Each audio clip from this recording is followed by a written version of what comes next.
Hello, and welcome to our Patient Perspective of Remission in Rheumatoid Arthritis Working Group Refresher Summary. We're looking forward to seeing you at our virtual SIG on the 26th of February.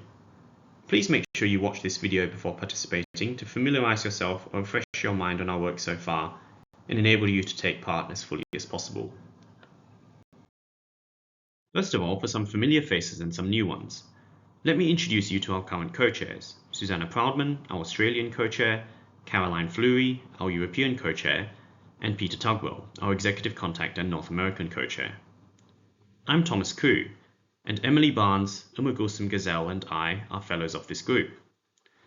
A couple of the longest standing and most important members of our group are our patient research partners who have worked closely with us from the very beginning, Renander Hoogland and Marika Schulte-Voschar. Let's just quickly review what this group has done in the past, and then I'll move on to more recent developments. At OMERACT 2010 in Borneo, the draft ACR-EULAR remission criteria was discussed and then published in 2011. It assesses a combination of the tender swollen joint count, an inflammatory marker, the C-reactive protein, and the patient global assessment, which asks patients the question, considering all the ways in which your RA has affected you, how do you feel your RA is today? And is scored from very poor to very well on a numerical scale. This working group was formed because there were concerns that the patient perspective was not sought for remission criteria and is only captured very superficially in the use of the patient global assessment. Since then, we have progressed through 3 phases of activity. The first phase involved 9 focus groups across 3 countries in Europe, asking patients what is important to them to consider their disease in remission. The expression disease activity as good as gone was used as a substitute for remission because it was more accurately translatable to languages other than English. This work identified 3 key themes of remission: reduction or absence of symptoms, reduction of impact, and a return to perceived normality. Other influential factors such as age, drug side effects, damage, and disease duration were also discussed. There was an overarching theme of no firm agreement regarding assessment issues such as whether patients need to be medication-free to be in remission, or how long patients need to experience this reduction in symptoms and impact to consider themselves in remission.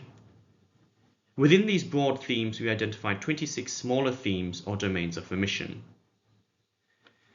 The second phase involved surveying 274 people with rheumatoid arthritis from a variety of countries to identify the most important of these 26 domains. 3 of these were prioritized: pain, fatigue, and independence.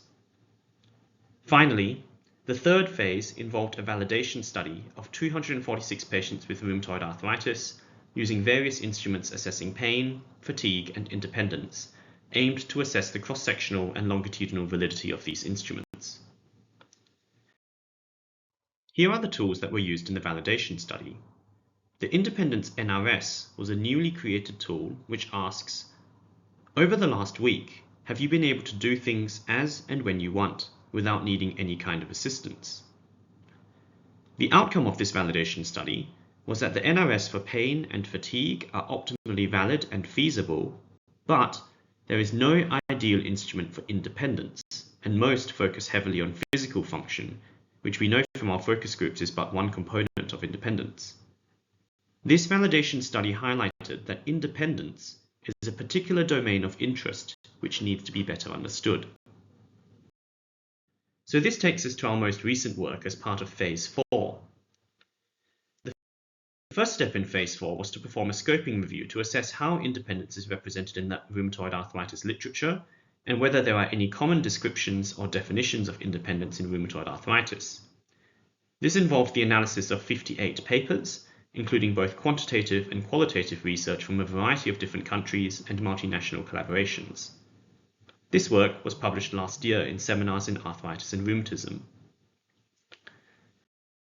From the scoping review, we found that independence takes many forms and may be present in some situations, but not others. We also formulated 4 main themes describing independence: a return to a state before arthritis, being physically and functionally able, a sense of freedom without needing to rely on others, and having control over the organization of one's life. Using this information, we then conducted 5 multinational focus groups involving 19 people with rheumatoid arthritis from Europe, Australia, and North America. The aim was to better understand what independence means to patients, what factors affect independence, and whether independence is actually even the right term to use. From the qualitative analysis of these focus groups, a number of common themes were identified. Being physically and functionally able, participation beyond function, cognitive independence, the idea that assistance is complicated, and finally having or taking control. From all the work in Phase 4, we have put together a proposed definition of independence. Being able to do what you want, when you want, in the way you want to do it. In discussing this, we have also worked out that independence is not equivalent to remission. It is separate from pain, fatigue, and function, but they all overlap and influence one another. Contextual factors are also important and include physical, cognitive, and emotional aspects. Finally, assistance is an important qualifier of independence and includes both person-to-person assistance and assistance from aides. So, please come join us at our virtual SIG on the 26th of February. There, we will update you more on the details of the results of our scoping review and what patients in our focus groups have said about independence. We then hope to discuss our proposed definition of independence, how this fits into the context of remission, and how to take this forward. There will be plenty of opportunities to discuss these themes and ask any questions during the virtual SIG. However, if you have any questions that you would like to submit ahead of time, please email them to Shauna at admin@omeract.org. Thank you very much, and we hope to see you on the 26th of February.